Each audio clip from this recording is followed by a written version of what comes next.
നമസ്കാരം. മലയാളി വാർത്തയിലേക്ക് സ്വാഗതം. ഒടുവിലെ പത്മകുമാറിലേക്കും SITയുടെ അന്വേഷണം എത്തുമ്പോൾ അടുത്ത ചെസ് നമ്പർ ആർക്കാണ് SIT വെച്ചിരിക്കുന്നത് എന്നുള്ളൊരു ചോദ്യമുണ്ട്. ഇപ്പോൾ കൂടുതലായിട്ടും ഉയർന്നു കേൾക്കുന്നത് കടകംപള്ളി സുരേന്ദ്രന്റെ പേര് തന്നെയാണ്. അദ്ദേഹം ദേവസ്വം മന്ത്രി ആയിരുന്ന കാലത്താണ് ഈ ഒരു കൊള്ള നടന്നിരിക്കുന്നത്, അല്ലെങ്കിൽ അതിന് ചുക്കാൻ പിടിച്ചിട്ടുള്ള ഒരു ദേവസ്വം വകുപ്പ് അവിടെ ഭരിച്ചിരുന്നത്. തീർച്ചയായിട്ടും ഇപ്പോൾ അറസ്റ്റിലായിട്ടുള്ള ആരുടെയെങ്കിലും വായിൽ നിന്ന് കടകംപള്ളി സുരേന്ദ്രൻ എന്ന വാക്ക് കിട്ടിയിട്ടുണ്ടെങ്കിൽ തീർച്ചയായിട്ടും SIT വരും ദിവസങ്ങളിൽ മുൻ ദേവസ്വം മന്ത്രിയെ ചോദ്യം ചെയ്യുമെന്നുള്ള കാര്യത്തിൽ യാതൊരു സംശയവും വേണ്ട. ശബരിമല സ്വർണ്ണക്കൊള്ളയിൽ ദേവസ്വം ബോർഡ് മുൻ അധ്യക്ഷൻ പത്മകുമാറിന്റേതുൾപ്പെടെയുള്ളവരുടെ അറസ്റ്റിൽ ഇപ്പോൾ പ്രതികരിച്ചുകൊണ്ട് മുതിർന്ന CPM നേതാവ് P ജയരാജൻ രംഗത്ത് വരികയാണ്.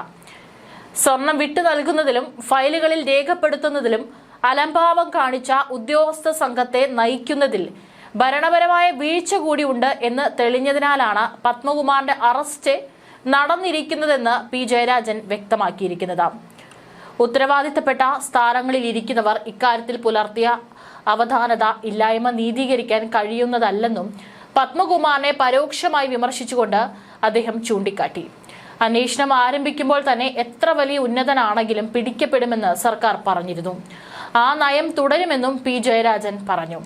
ഫയലിൽ ചെമ്പ് പാളി എന്ന് ഉദ്യോഗസ്ഥരെ രേഖപ്പെടുത്തിയത് കറക്റ്റ് ചെയ്യുന്നതിൽ പഴയ ദേവസ്വം ബോർഡ് പ്രസിഡന്റിനും പഴയ ദേവസ്വം കമ്മീഷണർക്കും വീഴ്ച പറ്റി. ഇത് മോഷണത്തിലേക്ക് നയിച്ചുവെന്നും P ജയരാജൻ വ്യക്തമാക്കി. CPIM സംസ്ഥാന സെക്രട്ടറി MV ഗോവിന്ദന്റെ വാദത്തെ പാടെ തള്ളുന്നതാണ് P ജയരാജന്റെ ഈ ഒരു നിലപാട്. അതായത് പിണറായിയുടെ അതിവിശ്വസ്തനെ തള്ളിക്കൊണ്ട്, അല്ലെങ്കിൽ അതിവിശ്വസ്തനെ വീണ്ടും കുരുക്ക് മുറുക്കിക്കൊണ്ടാണ് ഇപ്പോൾ P ജയരാജൻ ഈ ഒരു നിലപാട് പറഞ്ഞുകൊണ്ട് രംഗത്ത് വരുന്നത്. അറസ്റ്റ് ചെയ്തതുകൊണ്ട് ആരും കുറ്റക്കാരനാകുന്നില്ലെന്നാണ് MV ഗോവിന്ദൻ പത്മകുമാറിന്റെ അറസ്റ്റിന് പിന്നാലെ പ്രതികരിച്ചത്. പകുതി വെന്തിട്ട് നിലപാട് സ്വീകരിക്കേണ്ട കാര്യമില്ലല്ലോ എന്നും MV ഗോവിന്ദൻ പറഞ്ഞിരുന്നു. തിരുവനന്തപുരത്തെ ക്രൈംബ്രാഞ്ച് ആസ്ഥാനത്ത് വെച്ച് നടന്ന ചോദ്യം ചെയ്യലിന് പിന്നാലെ ഇന്നലെ ഉച്ചയോടെയാണ് പത്മകുമാറിന്റെ അറസ്റ്റ് SIT രേഖപ്പെടുത്തിയത്.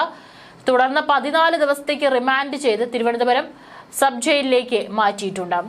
ഇപ്പോൾ P ജയരാജൻ പങ്കുവച്ചിട്ടുള്ള ഫേസ്ബുക്ക് കുറിപ്പ് വായിക്കാം. പത്മകുമാറിന്റെ അറസ്റ്റും വസ്തുതയും. ശബരിമല സ്വർണ്ണക്കൊള്ള കേസിനും 2 ഭാഗങ്ങളുണ്ട്.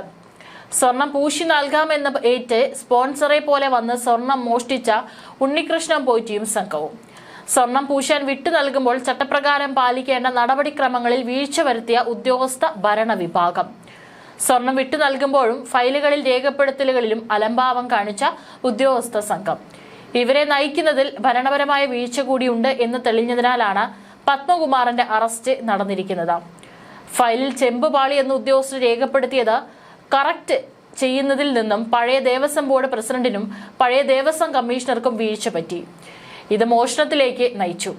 ഉത്തരവാദിത്തപ്പെട്ട സ്ഥാനങ്ങളിൽ ഇരിക്കുന്നവർ ഇക്കാര്യത്തിൽ പുലർത്തിയ അവധാനത ഇല്ലായ്മ നീതീകരിക്കാൻ കഴിയുന്നതല്ല. അന്വേഷണം ആരംഭിക്കുമ്പോൾ തന്നെ എത്ര വലിയ ഉന്നതനാണെങ്കിലും പിടിക്കപ്പെടുമെന്ന് സർക്കാർ പറഞ്ഞിരുന്നു. ഒരാളെയും സംരക്ഷിക്കില്ല എന്നും സർക്കാർ വ്യക്തമാക്കിയിരുന്നു. ആ നയം തുടരും എന്ന് പറഞ്ഞുകൊണ്ടാണ് പോസ്റ്റ് അവസാനിക്കുന്നത്. ഏതായാലും കഴിഞ്ഞ ദിവസം MV ഗോവിന്ദൻ പാർട്ടി സെക്രട്ടറി നടത്തിയിട്ടുള്ള നിലപാടിൽ നിന്ന് വളരെ വ്യത്യസ്തമായിട്ടുള്ള ഒരു നിലപാടാണ് P ജയരാജൻ പറഞ്ഞിരിക്കുന്നത്. ഈ സമയത്ത് ഇങ്ങനൊരു പ്രതികരണം വന്നതിൽ സന്തോഷമെന്നാണ് ജനം പറയുന്നത്.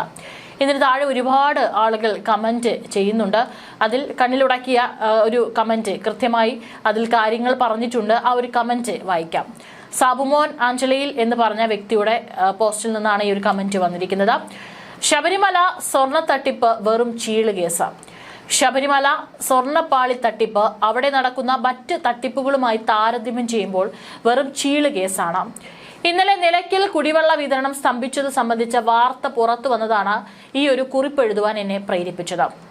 ശബരിമലയിൽ ദേവസ്വം ബോർഡായാലും മറ്റുള്ളവരായാലും നടത്തുന്ന എല്ലാ പ്രവൃത്തിയിലും അവിടെ മുഴുവൻ കരാർ സമ്പ്രദായമാണ്. ഇപ്പോൾ നിലയ്ക്കലിൽ വെള്ളം പമ്പ് ചെയ്യുന്നതും കരാറുകാരാണ്. അവിടെ ജലവിതരണം തടസ്സപ്പെട്ടാലല്ലേ ലോറി വെള്ളത്തിനും എന്തിനെ കുപ്പി വെള്ളത്തിന് പോലും ഡിമാൻഡ് കൂടുകയുള്ളൂ. വേസ്റ്റ് ഡിസ്പോസൽ, ഇൻസിനേറ്റർ പ്രവർത്തനം, കച്ചവട സ്ഥാപന ലേലം, പൊടി കയറ്റാൻ വെള്ളം തെളിക്കൽ, ശുചിമുറി ലേലം, ക്ലീനിംഗ് തുടങ്ങി സകലതിനും കരാർ കൊടുത്തിരിക്കുകയാണ്. ഇതിൽ ഭൂരിഭാഗവും ദേവസ്വം ഉദ്യോഗസ്ഥരുടെ ബന്ധുക്കളും ബിനാമിമാരുമാണ്. അപ്പോൾ കക്കൂസ് മാലിന്യം നീക്കാൻ കരാർ എടുത്തവൻ അത് നീക്കാത്തപ്പോൾ ശുചിമുറിയുടെ കരാർ പിടിച്ചവർ സെപ്റ്റിക് ടാങ്ക് വഴിയിലേക്ക് പൊട്ടിച്ചുവിടും. പ്ലംബിംഗ് കോൺട്രാക്ടർ യഥാസമയം വെള്ളം പമ്പ് ചെയ്യില്ല. വേസ്റ്റുകൾ മുഴുവൻ ശേഖരിച്ച് ഇൻസിനേറ്റർ കത്തിച്ചു കളയുക എന്നതാണ് അതിന്റെ കരാറുകാരന്റെ ജോലി. എന്നാൽ ഇയാൾ മാലിന്യം ശേഖരിക്കുകയോ ഇൻസിനേറ്റർ പ്രവർത്തിപ്പിക്കുകയോ ചെയ്യാതെ വരുമ്പോൾ ദേവസ്വം ബോർഡിന്റെയോ പഞ്ചായത്തിന്റെയോ ജീവനക്കാർ വന്ന് ദേവസ്വത്തിന്റെ വാഹനത്തിൽ ഈ വേസ്റ്റ് മുഴുവൻ വോളണ്ടിയർമാരുടെ സഹായത്തിൽ കാട്ടിൽ കൊണ്ടുപോയി തള്ളും. ഇത് ആന വന്ന് ഭക്ഷിച്ച് 9 ആനകൾ അന്ന് മരിച്ചിരുന്നു. ഞാൻ 2011 നിലയ്ക്കലിൽ മജിസ്ട്രേറ്റായി പ്രവർത്തിച്ചിരുന്ന സമയത്ത് ഈ ആനപ്പിണ്ടങ്ങളിൽ പ്ലാസ്റ്റിക് മാലിന്യങ്ങൾ ചുറ്റിപ്പിണഞ്ഞു കിടക്കുന്നതിന്റെ ഫോട്ടോ എടുത്തു കൊടുത്തിട്ടും യാതൊരു നടപടിയും ഉണ്ടായില്ല. അന്ന് അവിടെ നമ്മുടെ ജയകുമാറിനും വാസുവിനും ഒക്കെ തന്നെയായിരുന്നു ചാർജ്. ഇൻസിനേറ്റർ 3 ഷിഫ്റ്റുകളിലായി 24 മണിക്കൂർ പ്രവർത്തിക്കുന്നതിനാവശ്യമായ ഡീസലും ജീവനക്കാരുടെ കൂലിയും മൊത്തം അത് പിടിച്ച കോൺട്രാക്ടർക്ക് ലാഭം.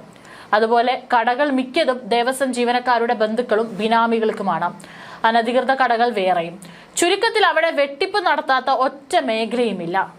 ഇത്തരം പ്രവർത്തികൾ മുഴുവൻ ഏകോപിപ്പിച്ച് നടപ്പാക്കാനാണ് ഒരു തഹസിൽദാരുടെ പദവിയിൽ കുറയാത്ത റാങ്കിലുള്ള നിരവധി പേരെ നിലയ്ക്കൽ, പമ്പ സന്നിധാനം എന്നിവ കേന്ദ്രീകരിച്ച് മജിസ്ട്രേറ്റുമാരെ നിയോഗിക്കുന്നത്. എന്നാൽ ഈ ദേവസ്വം ഉദ്യോഗസ്ഥരിലെ അപ്രമാദിത്യവും കരാറുകാരുമായുള്ള ഒത്തുകളിയും അവിടെ കാര്യങ്ങൾ മുഴുവൻ തകിടം മറിക്കുകയാണ്. അന്ന് കരാറുകാർക്കെതിരെ ഞാൻ പരാതി നൽകിയെങ്കിലും വാസു ഉൾപ്പെട്ട ഉദ്യോഗസ്ഥർ കരാറുകാരുടെ പക്ഷമായിരുന്നു. ആകയാൽ ശബരിമലയിലെ കോൺട്രാക്ട് പിടിച്ചവരുടെ പേര്, മേൽവിലാസം, കരാർ ജോലിയും ഉത്തരവാദിത്വവും കരാർ തുകയടക്കം പ്രസിദ്ധീകരിക്കാൻ സർക്കാർ തയ്യാറായാൽ ഈ തട്ടിപ്പുകളുടെ കള്ളി വെളിച്ചത്ത് കൊണ്ടുവരാൻ ഒരു പരിധിവരെ കഴിയും. PS രാജീവ് മുൻ തഹസിൽദാർ എന്നും ഈ പോസ്റ്റിന് താഴെ എഴുതിയിട്ടുണ്ട്. ഒരുപക്ഷെ അദ്ദേഹം എഴുതിയിട്ടുള്ള പോസ്റ്റ് ആയിരിക്കാം ഈ പറഞ്ഞ വ്യക്തി അത് ഷെയർ ചെയ്തുകൊണ്ട് P ജയരാജൻ പങ്കുവെച്ച ഈ ഒരു പോസ്റ്റിന് താഴെ ഇട്ടിരിക്കുന്നത്. ഏതായാലും കൃത്യമായിട്ട് ശബരിമല ഈ ഒരു കൊള്ള മാത്രമല്ല, അവിടെ നടക്കുന്ന പല ഒരു വെള്ളത്തിന്റെ പേരിൽ പോലും അവിടെ കരാറുകാർ ഇത്തരത്തിൽ കൊള്ളയടിക്കുന്നുണ്ട് എന്നുള്ള വളരെ നടുക്കുന്ന വിവരങ്ങൾ കൂടിയാണ് ഇപ്പോൾ ഈ ഒരു പോസ്റ്റിന് താഴെ കൃത്യമായി തന്നെ പറഞ്ഞിരിക്കുന്നത്. ഇനിയും താഴെ നിരവധി കമന്റുകളുണ്ട്. ചില കമന്റുകൾ കൂടി വായിക്കാം. അണ്ണാ, ക്യാപ്സ്യൂൾ ആണോ ഇത്? ശരി സാർ, ഇത്തരം ചെമ്പ് പൊതിഞ്ഞ സ്വർണ്ണ ക്യാപ്സ്യൂളാണ് സഖാക്കൾക്ക് വേണ്ടത്. ലാൽ സലാം. ജയരാജന്റെ ക്യാപ്സ്യൂളിന്റെ അത്ര ഫലിക്കുന്നില്ല. ദേവസ്വം പ്രസിഡന്റ് നേരിട്ട് കട്ടുവെന്ന് ആരും പറയുന്നില്ല. പക്ഷേ പോറ്റിക്ക് കക്കാൻ വേണ്ടി വാതിൽ തുറന്നു വെച്ചു കൊടുത്തത് ദേവസ്വം മന്ത്രിയും ദേവസ്വം പ്രസിഡന്റും തന്നെയാണെന്ന് കണ്ടെത്തിയത് പിന്നെ കോടതി നേരിട്ടുള്ള അന്വേഷണമായതുകൊണ്ട് ആഭ്യന്തര മന്ത്രിക്കും കേസ് അട്ടിമറിക്കാൻ കഴിയുന്നില്ല. ശബരിമല സ്വർണ്ണക്കൊള്ള അന്വേഷിക്കുന്ന SIT ടീം ആഭ്യന്തര മന്ത്രി പിണറായിയുടെ മേൽനോട്ടത്തിലാണോ അന്വേഷണം നടത്തുന്നത്? അല്ല, ഹൈക്കോടതിയാണ് മേൽനോട്ടം. SIT ടീമിനെ തെരഞ്ഞെടുത്തത് ആഭ്യന്തര വകുപ്പാണോ? അല്ല, ഹൈക്കോടതിയാണ്. SIT ടീം ആർക്കാണ് റിപ്പോർട്ട് കൊടുക്കേണ്ടത്? ഹൈക്കോടതിക്ക്. കമ്മികൾ അറസ്റ്റിലാവുന്നത് എന്തുകൊണ്ടാണെന്ന് ഇപ്പോൾ മനസ്സിലായോ? ഇത്രയും പറഞ്ഞത് എന്തിനാണെന്നോ? തെറ്റാര് ചെയ്താലും മുഖം നോക്കാതെ നടപടിയെടുക്കുമെന്ന തള്ള് നിങ്ങൾ നടത്തുന്നത് കണ്ടു. അതിന്റെ സത്യാവസ്ഥ ബോധ്യപ്പെടുത്താനാണ്. ജയരാജേട്ടൻ ക്യാപ്സ്യൂളിൽ പറഞ്ഞ ഭരണവർഗം അടുത്ത ചെസ് നമ്പർ കാത്തിരിക്കുന്ന കടകംപള്ളിയെ ഉദ്ദേശിച്ചല്ലേ തുടങ്ങിയ കമന്റുകളാണ് ഈ പോസ്റ്റിന് താഴെ വരുന്നത്. ഏതായാലും ഇപ്പോൾ വേലി തന്നെ വിള തിന്നുന്ന അവസ്ഥയാണിത്. കോടിക്കണക്കിന് രൂപയുടെ സ്വർണം ഉൾപ്പെടെയുള്ള സമ്പത്ത് ശബരിമലയിലുണ്ട്. അതൊക്കെ അന്യാധീനപ്പെട്ടു പോകാതിരിക്കാനാണ് പത്മകുമാറിനെ പോലുള്ളവരെ അവിടെ സർക്കാർ നിയമിച്ചും ഒരു ദേവസ്വം വകുപ്പ് എന്ന് പറഞ്ഞൊരു വകുപ്പും അവിടെ നിയമിച്ചിരിക്കുന്നത്. അതിന് താഴെ ജോലി ചെയ്യുന്നവരും നിരവധിയാണ്. എന്നാൽ കള്ളന്മാർക്ക് ചൂട്ട് പിടിച്ചു കൊടുക്കുകയാണ് ഈ പത്മകുമാർ സംഘവും ചെയ്തതെന്നാണ് ഇപ്പോൾ ഈ പത്മകുമാറിനെതിരെയുള്ള കേസ് സാക്ഷ്യപ്പെടുത്തുന്നത്. പത്മകുമാർ CPIM നേതാവാണെന്ന ഒരു പരിഗണനയും ഇവിടെ വിഷയമാകരുത്. തെറ്റ് ചെയ്തിട്ടുണ്ടെങ്കിൽ മുഖം നോക്കാതെ നടപടിയെടുക്കണം. ഇവിടെ സർക്കാരിന്റെ പ്രതിച്ഛായയാണ് പ്രധാന വിഷയം. അതിൽ പാർട്ടിയും സർക്കാരും വിട്ടുവീഴ്ച ചെയ്യരുത്. മാത്രമല്ല, ഇത്രയേറെ വിശ്വാസികളെ കബളിപ്പിച്ചുകൊണ്ടുള്ള ഒരു വലിയ കൊള്ളയാണ് ഇത്രയും വർഷങ്ങളായിട്ട് അവിടെ മൂടിവെക്കപ്പെട്ടിരിക്കുന്നത്. അത് തീർച്ചയായിട്ടും പുറത്തു വരണം.